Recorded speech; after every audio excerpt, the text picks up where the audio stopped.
एकदा एका राज्याला आग लागली।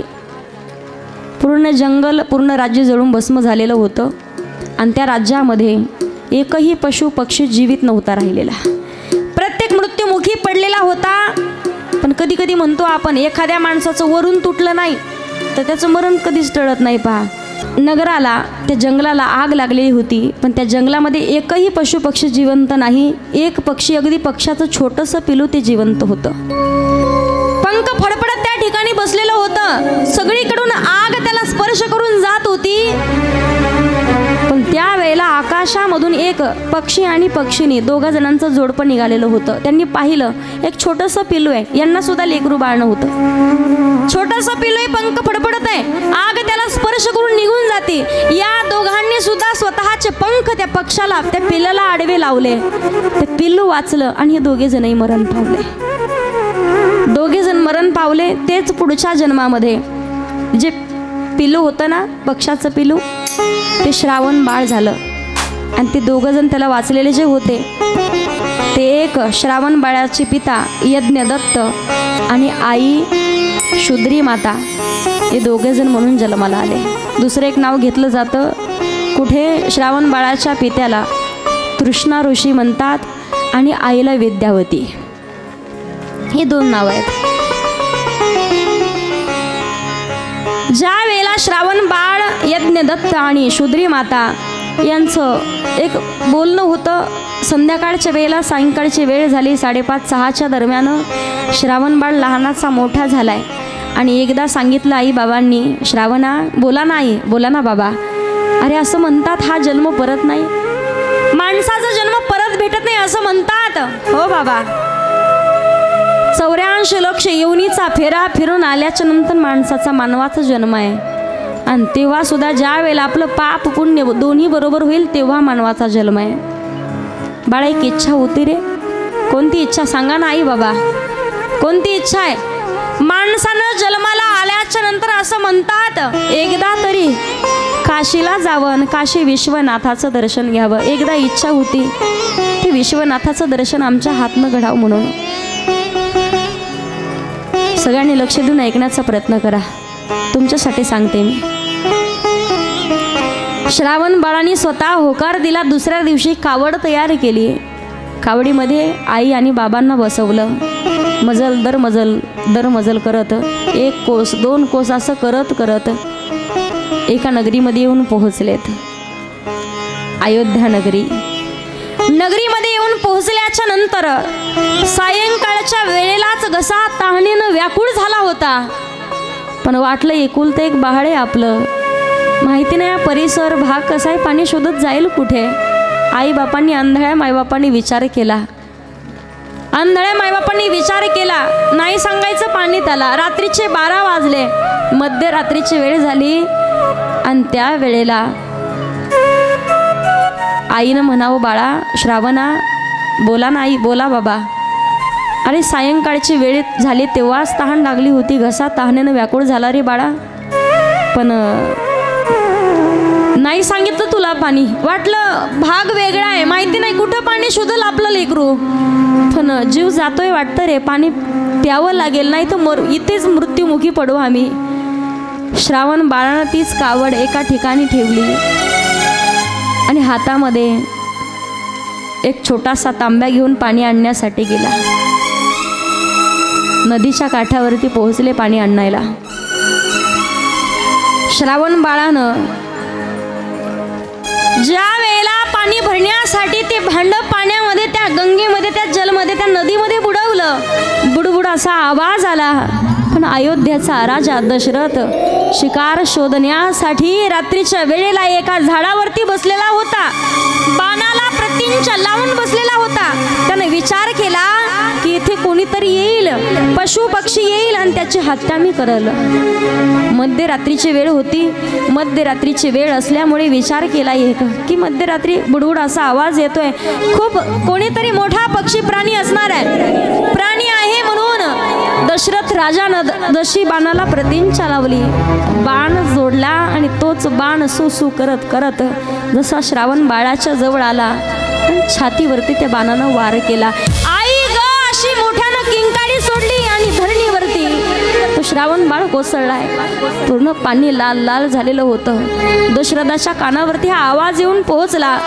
विचार केला दशरथानं, एखादा प्राणी नाही तर एखाद्या मनुष्याचा घात झालाय, मनुष्याचा बळी घेतलाय मी. धावत पळत दशरथजी त्या नदीच्या तटावरती आले.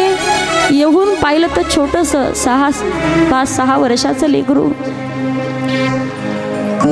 कोमल असं लेकरू आहे. ते लेकराच्या हृदयामध्ये बाणानं घाव केला.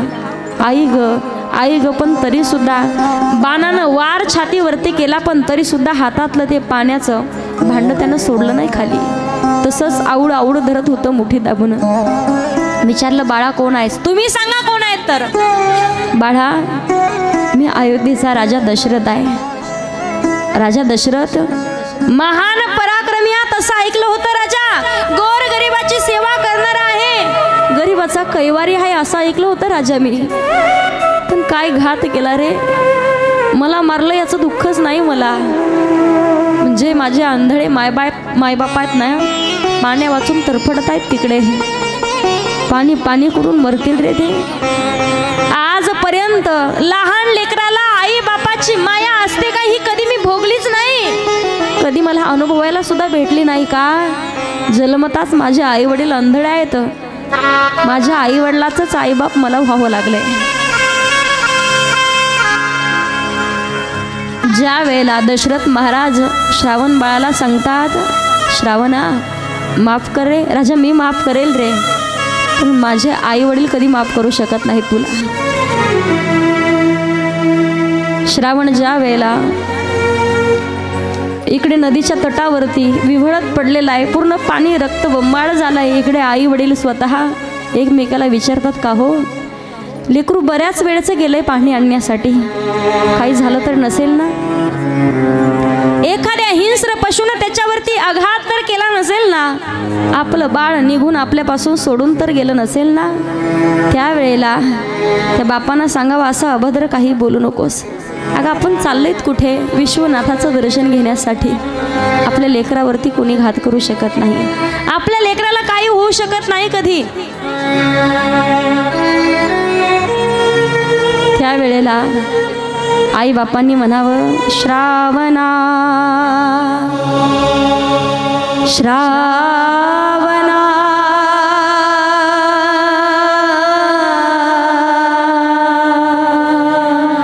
श्रावणा. आवाज देतात, लेकरू येत नाही. मनामध्ये काही काही शब्द पुटपुटत होते, लेकराला काही झालं तर नसेल ना. बराच वेळ निघून गेला आणि बराच वेळ निघून गेल्याच्या नंतर यांचा विश्वास बळकट होत चालला. नाही, नक्की आपल्या लेकरावरती आघात कोणीतरी केलाय. पण इकडे श्रावण बाळ पडलेला होता. शर आला तो धावून आला काळ, विव्हळला श्रावण बाळ. शर आला तो धावून आला काळ, विव्हळला श्रावण बाळ. रक्ताच्या थारोळ्यात पडलेलं ते छोटंसं लेकरू राजाला म्हणे, राजा अरे माझे आई वडील पाणी पाणी करून तरफडून मरतील रे. एकच विनंती आहे, मरतो मी इथे, मी श्राप देत नाही तुला, मी तुझ्यावरती रागवत नाही, पण मी माफ करेल तुला. माझे आई वडील कधी नाही माफ करू शकणार. माझे एक काम करा, माझ्या आंधळ्या माय बापाला एकदा हे पाणी पाज. पाणी पाजेपर्यंत शब्दही तोंडात काढून टाकू नकोस. अन्यथा तू जर सांगितलं ना, तू बोलला तू पाणी घेऊन गेलास ना, तर माझे आई वडील विचारते आमचा श्रावण कुठे आहे. न पाणी पितात तरफडून स्वतःचा प्राण सोडतील. दशरथ राजानं श्रावणाला स्वतःच्या मांडीवरती घेतलं. राजाच्या मांडीवरती देह सोडला त्या बाळानं. हातामध्ये ते पाण्याचा भांड घेतला आणि ते पाण्याचा कमंडलू घेऊन राजा ज्या वेळेला श्रावणाच्या आई वडिलांकडे आलाय, बराच वेळ गेला, दोघांचं बोलणं चालू होतं. आवाज देत होते, श्रावणा श्रावणा श्रावणा. बाळ येत नाही. राजा ज्या वेळेला समोर आला पण राजानं सांगितलं, हे पाणी घ्या. तू कसा काय पाणी घेऊन आलायस? आमचा बाळ कुठे? एखाद्या हिस्र पशुने त्याच्यावरती घात केला की काय? आमचं बाळ या जगातून आम्हाला सोडून गेलं की काय राजा? अरे आमचं बाळ नाही, आमच्या पोटचं लेकरू नाही, तर आमचं माय बाप म्हणून होता तो, आई वडील म्हणून सांभाळ करत होता रे आमचा. फक्त जगात तेवढाच होता आम्हाला सांभाळणारा. राजानं सांगितलं, बाबा प्राणी पशु पक्षी तरी चांगले असतात, दया असते त्यांना, कोणाच्या वरती घात नाही करत ते. पण पशुपेक्षा सुद्धा पापी या अयोध्येच्या दशरथ राजानं तुमच्या लेकराचा घात केलाय. राजा काय सांगतोस? आमच्या लेकराचा घात केलाय. पाणी तिकडे फेकून दे, पाणी नाही पिणार आम्ही. पण लक्षात ठेव राजा, ज्या लेकराला तरफडून आम्ही जीव प्राण सोडतोय ना, आमचा जो वियोग आम्हाला होतोय ना, तसंच तुला सुद्धा तुझे लेकर जवळ असताना तुला मरण नाही येणार. तुझे लेकरू गेल्याच्या नंतर दुःख असतं, काही दुःख तुला सुद्धा भोगावं लागेल. शेवटच्या श्वासाला देह सोडत असताना राजा, 4 मुलं असताना सुद्धा तुझ्या जवळ एकही मुलगा राहणार नाही हा श्राप दिला. आणि तरफडून श्रावण बाळाच्या आईवडिलांनी जीव सोडला, देह सोडला. तिघांचा मृत्यूमुखी पाहिले पडलेले अंतविधी झाला. दशरथ राजा ज्या वेळेला अयोध्या नगरीत येऊन पोहोचलाय, राजवाड्यात त्याला आज कोणाची भेट घेतली नाही राजानं. कौसल्य मातेकडे नाही गेला राजा, सुमित्रा मातेकडे नाही गेला, धर्मपत्नी कैकेयीकडे आलेला आहे. आतमधून दरवाजा बंद करून घेतला आणि राजाला एवढं दुःख टोचत होतं, एखाद्या लेकरानं बऱ्याच दिवसातनं आई भेटल्याच्या नंतर गळ्यात पडून रडावं तसा राजा ढसा रडू लागला, बायकोच्या गळ्यात, पत्नीच्या गळ्यात पडून. कैकेयीला प्रश्न पडला, धैर्यशाली राजा, कधीच न रडणारा राजा आज एवढा रडतोय, काय झालं स्वामी? 3 जणाला मृत्यूमुखी होताना पाहिलंय ग. 3 जणांचा बळी घेतला या पाप्यानं, आज 3 जणांचा जीव घेतलाय. पण असा श्राप दिला की राजा, तुझं लेकरू शेवटच्या श्वासाला तुझ्या जवळ एकही राहणार नाही. कैकेयी मातेने विचार केला, लेकरू राहणार नाही, वियोग सहन करावा लागेल. याचा अर्थ एकतर राजा स्वतः मृत्युमुखी पडेल, 3 पत्न्या विधवा होतील. नंतर मुलं जर राजाच्या अगोदर गेले तर सुना सुद्धा विधवा होतील आणि ते दुःख राजाला, त्याच्या पत्नीला सहन नाही व्हायचं. मग ठरवलं, जे मुलं होतील, जी संतान होईल ना, सगळ्यात जीव ज्या संतांवरती, ज्या मुलावरती असेल त्याच मुलाला 14 वर्षाच्या वनवासाकरिता पाठवायचं.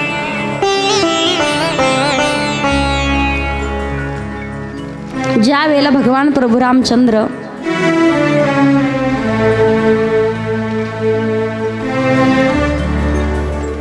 अवतीर्ण होण्याच्या अगोदर कैकेयी मातेला एका गोष्टीचा तर आनंद झालाय. राजाला सांगितलं, स्वामी नंतर तुमचा मुलगा शेवटी मरता क्षणी एकही जवळ राहणार नाही, हे दुःख नंतर आहे, पण त्या अगोदर आनंद का? संतान होत नव्हते, आपल्याला पुत्रप्राप्ती होत नव्हती. श्रावण बाळाच्या आईवडिलांच्या श्रापानं आपल्याला मुलगा होणार आहे, संतान होणार आहे, ते दुःख सोडलं नाही, हा आनंद धरला मनात. प्रत्येक तिथी राजाच्या समोर अगदी येत होत्या, प्रत्येक तिथी राजाला सांगत होती, भगवान प्रभू रामचंद्र, लक्ष्मणजी, भरत, शत्रुघ्न सर्वजण अवतार धारण करून येणार आहेत प्रभू रामचंद्र. पण त्या अगोदर